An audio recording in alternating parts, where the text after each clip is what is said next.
মৃত্যু হয়েছে। আমরা ধারণা করেছিলাম তারা সবক নেবেন আর তারা এই দেশকে জ্বালা যন্ত্রণা দিবেন না, কিন্তু কয়লা জ্বললে যে ময়লা দেন, এটা সাবান দিয়ে ধুইলে যে আরো কালো হয় কুচকুচে খান। আমরা সাবান সার্ফ এক্সেল দিয়ে ধুইতেছি আর ওরা শুধু কালো হচ্ছে। ওরা নিজেরা শান্তিতে নাই, বাংলাদেশকে শান্তিতে থাকতে দিবে না।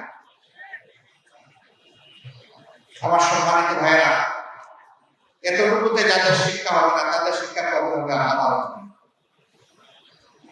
দেশে বিদেশে অনেকে জিজ্ঞেস করে আগামী নির্বাচনে কারা নির্বাচনে আসবে। আমি বলি দেশকেই যারা সম্মান করে না তারা কার কাছে এসে নির্বাচনে ভোট দাঁড়ান করবে?